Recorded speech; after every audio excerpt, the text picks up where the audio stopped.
Naam, habari za asubuhi, habari za mchana, habari za jioni, kutegemeana na unatuangalia kutokea upande gani katika dunia hii.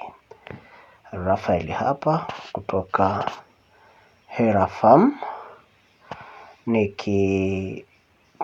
nikirekodi moja kwa moja kutokea shambani, wilaya ya Mbinga, mkoa wa Ruvuma, Tanzania, Afrika Mashariki. Kama nilivyotangulia kuahidi kwamba ningefanya video ya project yetu ya kahawa, na hapo kama unaona maji sprinkler zikimwaga maji shambani. Hapa ni shamba letu, ilikuwa mwaka 2024, takriban mwezi wa 9, jua limewaka sana, lakini miundombinu ya maji kwa ukanda wa huko Mbinga, miundombinu ya maji hapo. Kwa hiyo kilichonivutia kuja kuwekeza huku ni kwa sababu ya miundombinu ya maji, kwamba kuna maji ya kutosha. Kilimo sio mpaka tu utegemee mvua. Unaona, na nimefanya kilimo sana cha kutegemea mvua. Nililima mahindi, nimelima maharage, heka nyingi tu za mahindi, lakini matokeo hayakuridhisha kwa sababu ya kutegemea mvua. Lakini kwa ukanda wa huku sasa, wilaya ya Mbinga tulipo, ya maji ya kutosha yapo. Kwa hiyo nikaswitch kutoka kwenye mahindi kuingia kwenye kilimo cha kahawa. Sasa nilichofanya, badala ya kununua ardhi tupu nianzishe miche, nikafanya kununua shamba ambalo tayari lina miche kama unavyoona. Baada ya kununua shamba lenye miche kama unavyoona, miche yenye umri wa kutosha, tukafanya pruning, nikamwagilia maji kama ulivyoona maji sprinkler ilivyokuwa ikizunguka na kumwagilia maji. And then matokeo yake ndivyo unavyoona. Ikaja hatua ya maua kama unavyoona. Shamba lilikuwa limechoka, mwenye shamba hakuwa na nguvu ya kuhudumia vya kutosha, so akaona bora auze, akasogea akapate mtaji, aanzishe lingine au afanye mambo yake mengine. Kwa hiyo nikaona bora nifanye hivyo kuliko kupanda miche ambayo ningesubiri miaka 3 ndio nianze kuanza kuchuma matunda ya kwanza. Lakini uzuri wa kununua shamba ambalo liko tayari ni kwamba unalipokea tu, unalihudumia, unaipa huduma inayotakiwa, nalo linakupa unachotaka. So baada ya hatua ya kwanza ya kupitisha maji ya kwanza, yakatokeza maua kama unavyoona sasa. Maua, shamba limechanua maua vya kutosha. Unaona, hili shamba mwenye shamba alikuwa hapitishi sprinkler, lakini mimi nilipokuja kupitisha sprinkler ikanipa matokeo kama unavyoona. Na kwa kweli tunashukuru Mungu, kahawa imekubali kweli kweli. Maua yametokeza. Sasa maua yakitokeza hivi, lazima ujue kwamba ufanye nini. Unaona, wakati kabla ya kupitisha maji kwenye mwezi wa 8 mwishoni, kulingana na ukanda wa huku, lazima kabla ya maua kuanza kutokeza, lazima upitishe, kuna dawa lazima upitishe, lakini sio dawa zenye Profenafos 720 kwa miezi, hiyo ni mbaya. Kwa hiyo tafuta dawa zenye Profenafos 500. Unaona, ambao kuna kama snow cone, unaweza ukaipitisha hiyo. Unaona, alafu na mbolea za majani zenye NPK. Mbolea za majani zenye NPK, kama unatumia mbolea ya majani ya Yaravita, ni vizuri ukatumia ya maji kwenye stage ya kabla ya maua kuchanua, kupasuka na kuwa meupe kama unavyoona. Baada ya hapo, unaendelea kumwagilia shamba lako maji Lakini sasa usimwagilie immediately, unasubiri kwanza maua yanyauke. Subiri kwanza maua yanyauke. Ukiangalia kwenye maua vizuri, kuna mengine kama yamenyauka fulani hivi. Baada ya maua kunyauka, pitisha maji. Baada ya kupitisha maji, kahawa yako itaanza kutoa matunda. Katika hatua ya matunda utatumia mbolea ya majani ya Ravita ya unga. Unaona kuna mbolea nyingine yenye NPK 19 inaitwa Superfeed. Nafikiri hiyo wanaitengenezea Arusha. Hiyo nayo unaipitisha.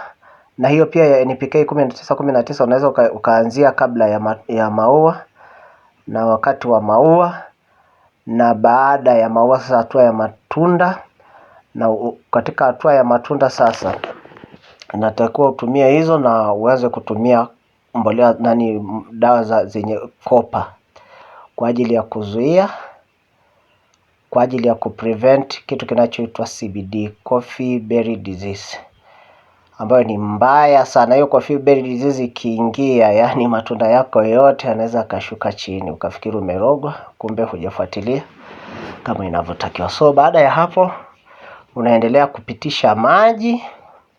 Achana na kilimo cha kutegemea mvua. Fanya miundombinu yako ya maji kama unavyoona sprinklers zinazunguka, sprinklers hizo hapo zinazunguka. Na uzuri wa ukanda huu, hatutumii generator wala mota. Napanda mlimani kwenye chanzo cha maji, kwenye chemichemi, na tega rola zangu mpaka shambani kwangu, na ununua sprinkler, naunganisha. Matokeo yake ni kama unavyoona, maji yanakuwa ya kutosha, maji yanamwagika ya kutosha. Kahawa inaenda vizuri sana. Kama unavyoona matunda hayo yamestawi vizuri. Shamba linaenda vizuri kama inavyotakiwa. Kama unavyoona hapo.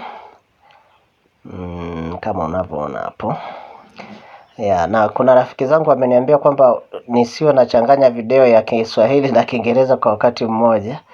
Kwa hiyo hii nitatoa kwa Kiswahili mpaka mwisho, then alafu nyingine nitatoa kwa Kiingereza mpaka mwisho. Kama unavyoona shamba letu tunaendelea kumwagilia maji yako ya kutosha, maji yana pressure ya kutosha kama unavyoona. Shamba langu hili lina miche takriban zaidi ya 1000. Lina miche zaidi ya 1000. Na nina plot number 1, plot number 2 na plot number 3 na number 4. Lakini plot number 3 na number 4 nimeziunganisha zikawa plot moja kama unavyoona. Kwa plot number 1 hii ambayo ninaikava, baada ya hapo tumeendelea kumwagilia maji. Tumeweka mbolea ambayo tumechanganya dapu, SCA na urea. Tumeweka. Baada ya hapo matokeo kama unavyoona, mbolea imekubali, machipukizi yanatoka. Sasa kwenye kahawa kuna machipukizi haya unayoona yanayokuja ndani kwenye shina, yanatakiwa yatolewe. Uyatolee, ibaki machipukizi yanayoelekea kwa nje. Unaona kama unavyoona hapo ninavyotolea mafukutu. Na kitu kingine, jamani, kilimo hakifanyiki kwenye simu. Umekaa Dar es Salaam, sijui umekaa wapi, unapiga simu, sasa hivi shamba linaendeleaje? Una mtu wa kijijini, ndugu yako, sijui nani wako, anakuambia kwamba nimeweka mbolea, nimeweka maji, kumbe hajafanya.